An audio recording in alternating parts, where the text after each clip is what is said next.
प्रमेय नंबर 6 के केवल कथन को याद रखना है। इसमें ये बोला गया है 6 में, केंद्र से समान दूरी पर स्थित जीवाओं की लंबाई आपस में बराबर होती है। या उसके बाद और सुनो, यदि कोई जीवा बराबर है तो उसका केंद्र से दूरी बराबर होगा। जीवा बराबर है तो केंद्र से दूरी बराबर होगा, और यदि केंद्र से दूरी बराबर है तो जीवाएं आपस में बराबर। मैं शॉर्टली आपको उसको समझाता हूं, सुनो। ये मान लीजिए हमारे पास है वृत्त,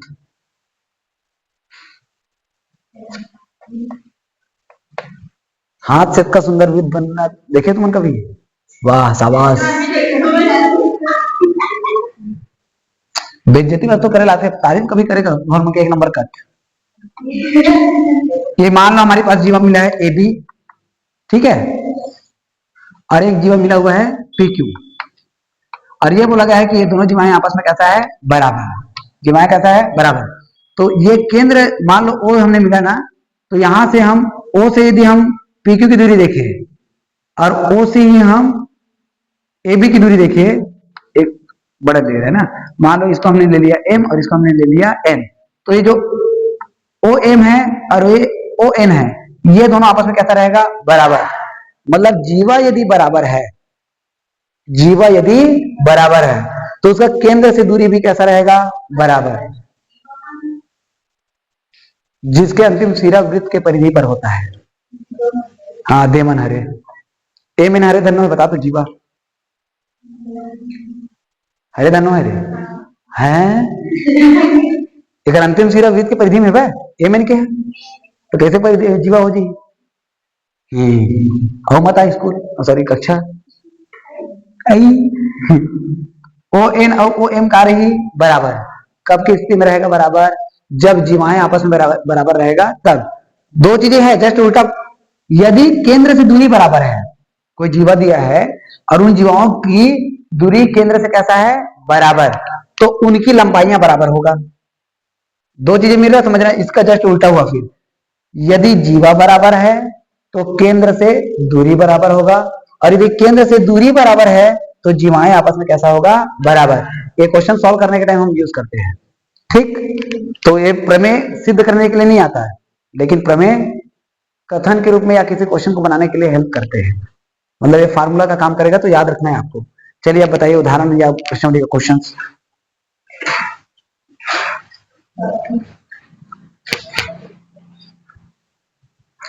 प्रश्न का देखे, पहला प्रश्न है, बताइए क्या है? दो जीवाएं एक की और एक बराबर हैं, इसका केंद्र कोण BAC के समद्विभाजक पर। दिखाओ चित्र के बिना तो नहीं बनने वाला है। चित्र दिया है ना उसमें? चित्र भी नहीं दिया है तो प्रश्न को ढंग से पढ़ के आपको चित्र बनाना पड़ेगा भाई। देखो प्रश्नावली कौन सा? 2। चलो ठीक,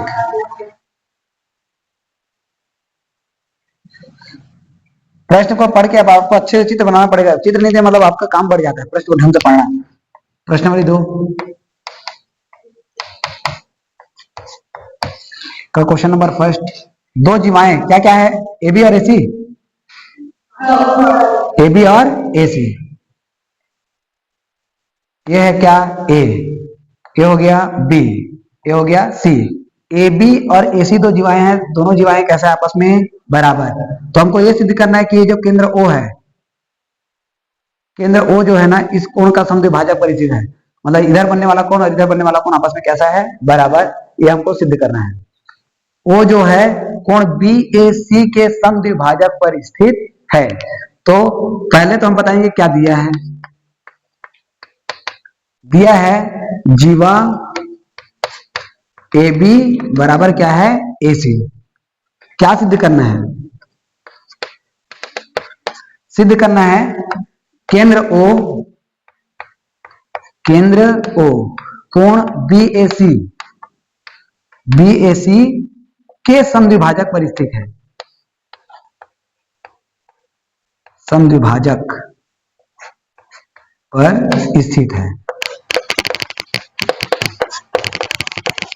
ठीक। समद्विभाजक का मतलब समझ में आ रहा है? कौन कौन से कोण को बराबर करना है? बी ए ओ बराबर ओ ए सी, ये दोनों कोण आपस में क्या है, बराबर। ठीक, अब हमने इन दोनों को बराबर कर दिया तो समझो हमने सिद्ध कर दिया। तो उसके लिए हम करेंगे रचना। रचना क्या करते हैं, ओ से बी और ओ से किसको मिलाएंगे, सी को। ओ से बी व सी को मिलाया, ओ से बी व सी को क्या किए, मिलाए। तो आपको दो त्रिभुज दिख रहा होगा, देखो दो त्रिभुज कौन कौन सा दिख रहा है बताओ, बी ए ओ और ओ सी ए। इससे अच्छा है आप कहो बी ओ ए और ए ओ सी। नहीं आया समझ में, कौन कौन त्रिभुज की बात हो रही है, ये पहला सीधा दिख ही रहा है, क्या बोलना है इसमें। त्रिभुज बी ओ ए व त्रिभुज ए ओ सी में 3 अवयव करना है बराबर, और वही आपको ढूंढने आना चाहिए। यदि ढूंढने आ गए 3 अवयव तो समझो ये क्वेश्चन या ये चैप्टर आपके लिए सरल है, वरना कठिन ही लगेगा। कौन कौन बराबर दिख रहा है, 3 अवयव देखो, इन दोनों में क्या क्या बराबर दिख रहा है, इसमें क्या बराबर है, इसमें इसके वाले के, ये तो हमको लाना है, बराबर थोड़ा है ये। अच्छा कौन सा लिखा है, कोई जो लिखा है, कौन बी बराबर कौन सी, कौन सा लिखा है, ये देख रे, ए बी के बराबर कौन है, ए सी, ए बी के बराबर कौन है, ए सी, ये हमको दिया है। ठीक, और इस त्रिभुज में भी हमको दिया है ओ ए, इस त्रिभुज में भी क्या दिया है, ओ ए, ओ ए इसमें भी और इसमें भी, मतलब दोनों को हम लिखेंगे ओ ए बराबर भी क्या हो गया, ओ ए, क्योंकि इसको हम कहते हैं उभयनिष्ठ, जो दोनों में आया हो।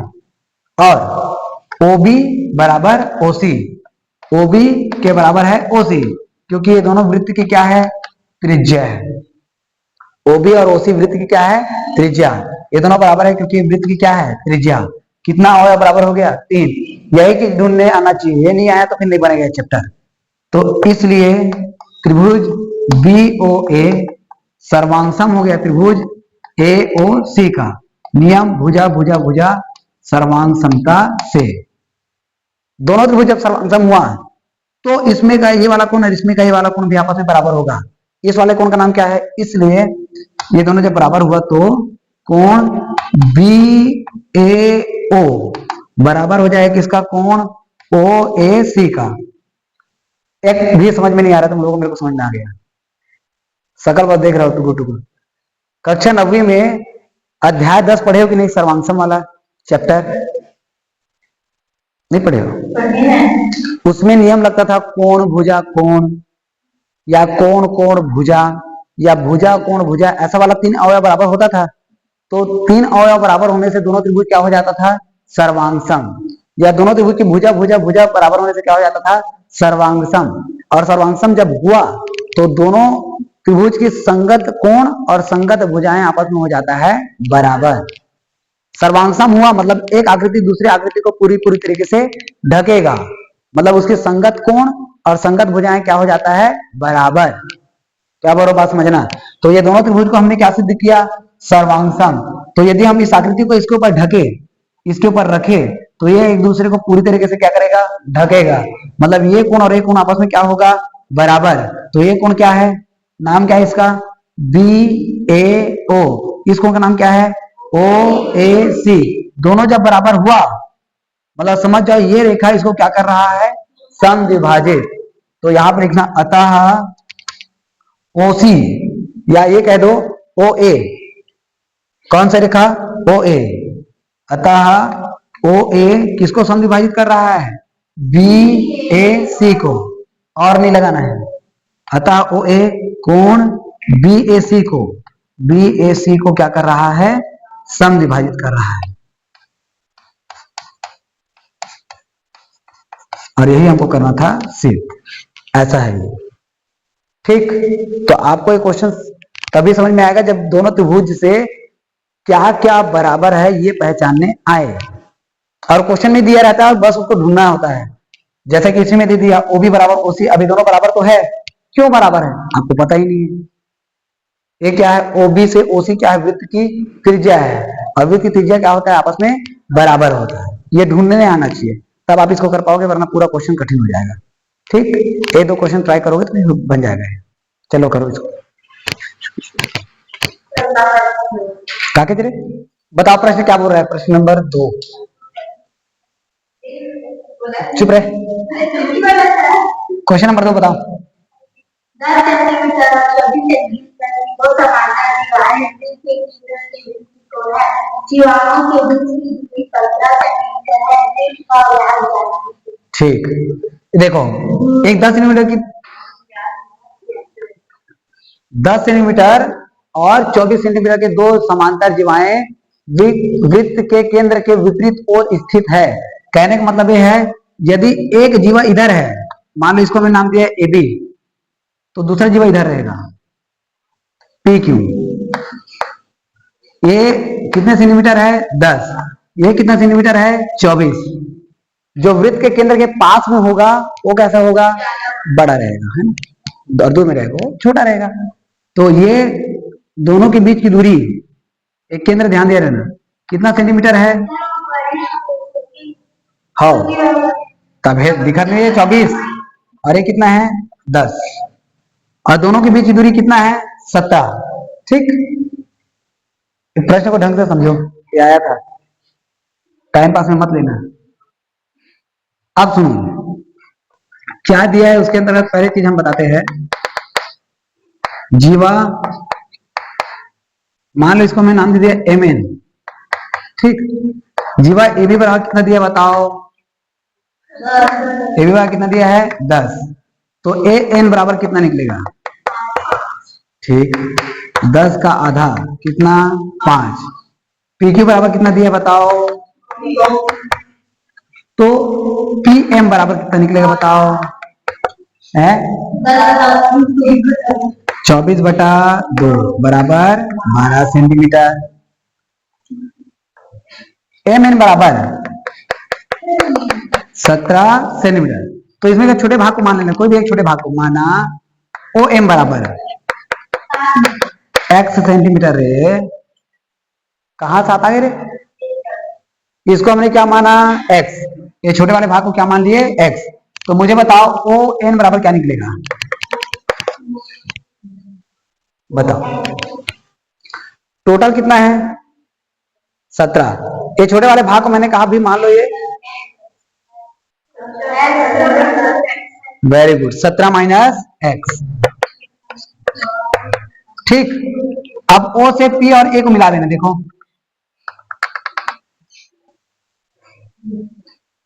माना, फिर क्या है मान रहे हो, मानत मान सकते हो, चूंकि चूंकि मत लिखो, आप लिखो ओ से पी व ए को मिलाया, ओ से पी व ए को क्या किए मिलाया। मिलाने से मुझे एक बात बताओ, ओपी और ओ ए क्या है, गुड, ओपी और ओ ए है वृत्त की त्रिज्या। तो ओपी बराबर ओ ए बराबर हमको मिल गया वृत्त की त्रिज्या, और हमको निकालना है वृत्त का व्यास है। ऐसे ही सीधे त्रिज्या से इसका मतलब, त्रिज्या कहीं भी हो सकता है भाई, केंद्र से कहां तक की दूरी, ऐसे भी हो सकता है, ऐसे भी हो सकता है, ऐसे भी कुछ भी हो सकते हैं। त्रिज्या के दोगुना जेन हाँ वृत्त के केंद्र से होके जाते, और दोनों अंतिम सिरा कहां होता है, वृत्त के परिधि पर, वो क्या आता है वृत्त का व्यास। तो एक क्लास इंग्लिश करे इतना तेरे चक्कर में एक तो पता नहीं है बने हैं वो मिस कर 8.5 रुपए तो गए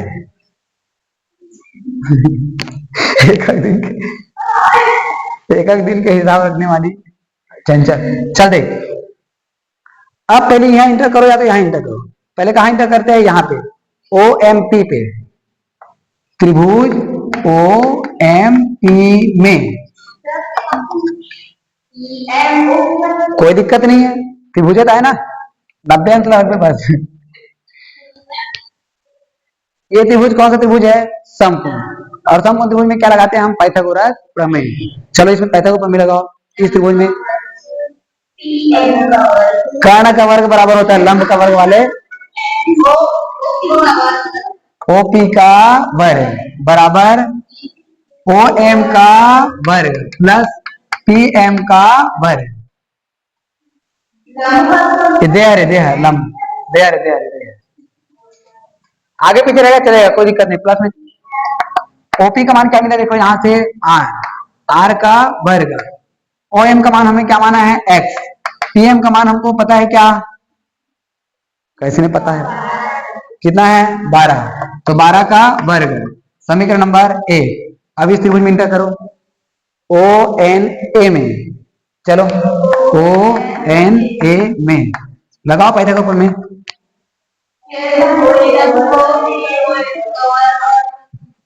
ओ ए का वर्ग बराबर ओ एन का वर्ग प्लस ए एन का वर्ग, जिसका मान पता है रखो। ओ ए का मान यहां से देखो क्या मिला है? ओ एन का मान ये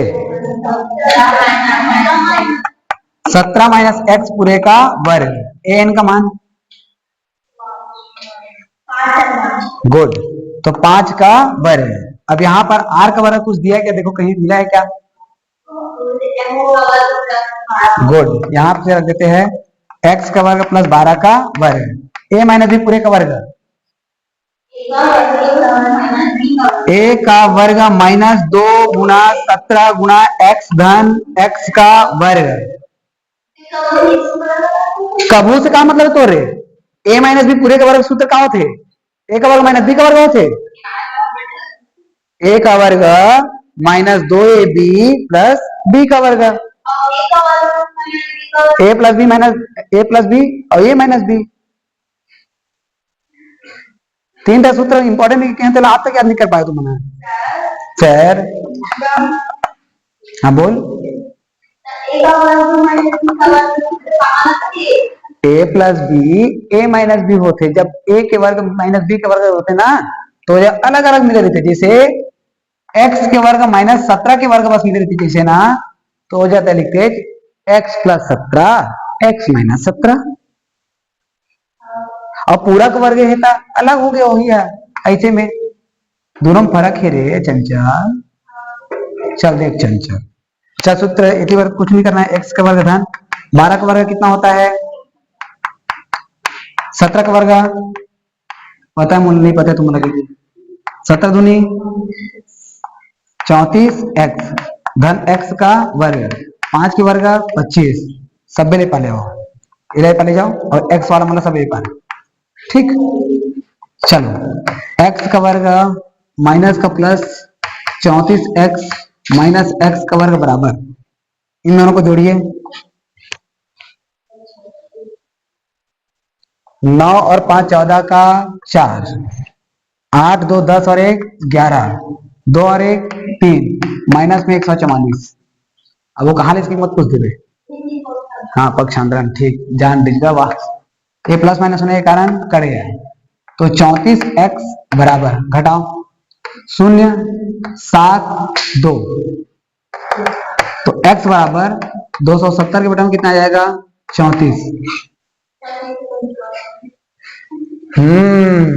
34 से कम 34 और अरे एक 270 आएगी 170 आएगी इसमें, यहां से दिया था ना तो ये हो गया कितना 170। अब लिखो 34 से कम 34, 34 पंचे 170, x बराबर कितना आ गया 5। हमारा टारगेट है वृत्त का व्यास, तो वृत्त का व्यास प्राप्त करने के लिए पहले आप प्राप्त करो त्रिज्या, तो फिर त्रिज्या का करेंगे 2 गुना, तो उसके लिए कहा जाएंगे समीकरण नंबर 1 में। समीकरण नंबर 1 से चलो भाई r का वर्ग बराबर x मतलब 5 का वर्ग प्लस 12 का वर्ग, तो r का वर्ग बराबर 5 का वर्ग कितना होता है 25, 12 का वर्ग कितना होता है 144। क्या मिलेगा बताओ? r बराबर कणी के अंदर 169 और कणी 169 का मान क्या होता है 13 सेंटीमीटर। ये क्या है त्रिज्या, लेकिन हमको क्या चाहिए व्यास, तो व्यास बराबर क्या गुड। व्यास बराबर 2 गुना त्रिज्या, तो 2 गुना 13, 13 दूनी 26 सेंटीमीटर, ये हो जाएगा हमारा आंसर। ये दोनों हमारा देह काव्य वृत्त के जीवा।